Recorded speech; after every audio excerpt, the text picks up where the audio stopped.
క్షేత్రంలో పల్లవోత్సవం సంప్రదాయబద్ధంగా జరిగింది.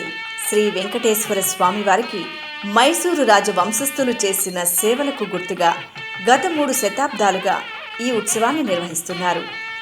మైసూరు మహారాజ జన్మ నక్షత్రమైన ఉత్తరాభాద్ర నక్షత్రాన్ని పురస్కరించుకొని సహస్ర దీపాలంకరణ సేవ అనంతరం శ్రీదేవి భూదేవి సమేత శ్రీ మలయప్ప స్వామివారు మంగళ వాయిద్యాల నడుమ ఊరేగింపుగా పశ్చిమ మాడవీధిలోని కర్ణాటక సత్రాలకు చేరుకున్నారు.